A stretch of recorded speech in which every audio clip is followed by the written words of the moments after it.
मित्रांनो नमस्कार. माझं नाव अतुल ठाकूर.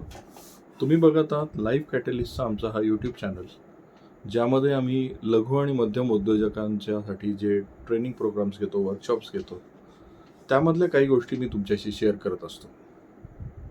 मित्रांनो, प्रत्येकाला एक गुरु आवश्यक असतो. इनफॅक्ट आपलं अध्यात्म इतकं पॉवरफुल आहे की गुरुगीता नावाचा एक छानसा ग्रंथ आपल्यासाठी अवेलेबल आहे.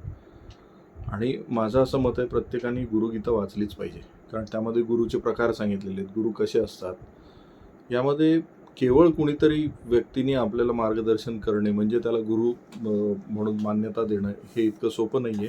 त्यामध्ये गुरुचे लक्षण पण सांगितलेले आहेत. मित्रांनो, गुरु हा जो शब्द आहे ना, तर हा दोन शब्द आहे, गु आणि रू.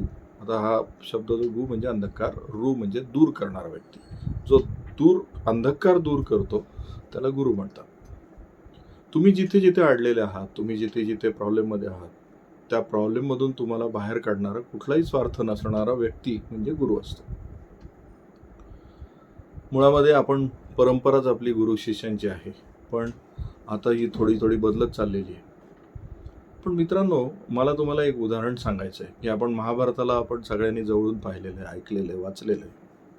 महाभारतामध्ये तसं पाहायला गेलं दोन गुरु आहेत. एक दुर्योधनाचा गुरु आहे, एक अर्जुनाचा गुरु आहे.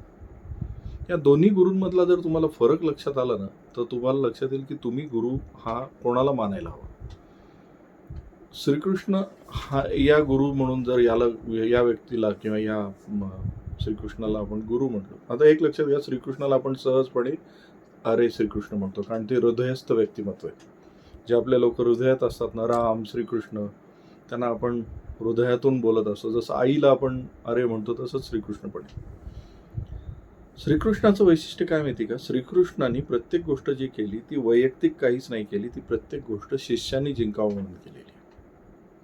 म्हणून तुम्ही बघा, श्रीकृष्णाने अर्जुनाला 700 ओव्यापर्यंत पेशन्सली समजावून सांगितलं युद्ध का करणं आवश्यक आहे, कुठल्या वेळेस काय करणं आवश्यक आहे, हे सगळं समजावून सांगितलं.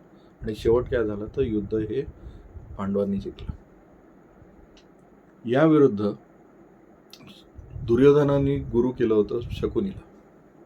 आता इथे फरक लक्षात घ्या. शकुनीला स्वतःचा एक राग त्याच्या बेसवर होता, म्हणजे त्याचा वैयक्तिक स्वार्थ होता. त्यातून त्यांनी तो स्वार्थ फुलफिल करण्याकरता त्यांनी दुर्योधनाला हाताशी धरलं. आणि दुर्योधनाला हाताशी धरल्यानंतर दुर्योधनासारखा लढवय्या असून, त्याच्याकडे 99 असामान्य भाऊ असून, एवढं मोठं सैन्य असून, केवळ एका चुकीच्या गुरुच्या नादी लागल्यामुळे ते सगळं सैन्य, सगळं बांधव, सगळ्या गोष्टी लयाला गेल्या. तर आपण जर विचार करायचा म्हणलं की अर्जुन कशामुळे जिंकला किंवा श्रीकृष्ण कशामुळे हारला, दुर्योधन कशामुळे हारला, तर आपल्याला उत्तर एकच मिळतं. अर्जुन जो जिंकला तो गुरुमुळे, दुर्योधन जो हारला तो पण गुरुमुळे. कारण एका गुरुनी शिष्याचं भलं कशात आहे हे पाहिलं, दुसऱ्या गुरुनी शिष्याचं भलं बघण्यापेक्षा वैयक्तिक टेम्पररी ज्या काही गोष्टी आहेत त्याच्याकडे लक्ष दिल्या आणि दुर्योधनाला त्याच्या राज्यासकट बुडवलं.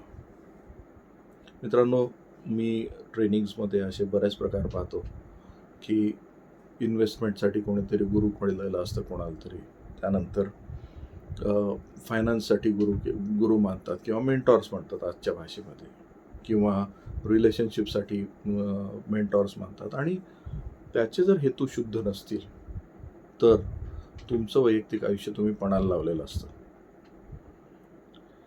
मित्रांनो, माझ्यासोबत ज्यावेळेस आम्ही लीडर्सना आम्ही ट्रेन करत असतो, त्यावेळेस सगळ्यात पहिल्यांदा आम्ही त्यांना हेच सांगत असतो की तुम्हाला वैयक्तिक स्वार्थासाठी ट्रेन नाही करायचं. ऑफकोर्स हा आपला बिझनेस आहे, तर पैसे आपण कमवणार आहोत, पण लोक ज्यावेळेस आपल्याला येऊन त्यांचे पर्सनल प्रॉब्लेम सांगतात, त्यांच्या पर्सनल लाईफविषयी शेअर करत असतात, ते ऐकताना जो गुरु असतो त्यांनी किंवा मेंटॉर असतो त्यांनी त्याचे कान अतिशय अनबायस्ड आणि प्युअर ठेवायला हवेत. अन्यथा यामध्ये शिष्याचं किंवा जो प्रश्न विचारणार आहे, जो तुमच्या विश्वासावर आलेला असतो, त्याचं नुकसान होतं. अर्जुन आणि श्रीकृष्ण, दुर्योधन आणि शकुनी, हे फक्त लक्षात ठेवा मित्रांनो.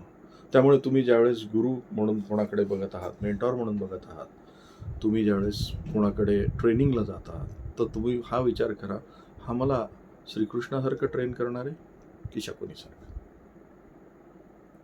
त्यामुळे मला तुम्हाला एवढंच सजग करायचं होतं. गुरुगीता मी या चॅनलवर टाकलेली आहे. मी परत एकदा ती नंतर तुमच्यासाठी परत एकदा हे करेल की त्यामध्ये गुरुचे प्रकार काय, गुरुचा रोल काय, प्रत्येक गोष्ट सांगितलेली, ती पण आपण बघूया. मित्रांनो, हा व्हिडिओ इथेच थांबूया. हा व्हिडिओ आवडला असेल तर लाईक करा, शेअर करा, सबस्क्राईब करायला विसरू नका, कारण आपल्याला 1 लाख उद्योजकांपर्यंत, कुटुंबियांपर्यंत पोहोचायचं आहे.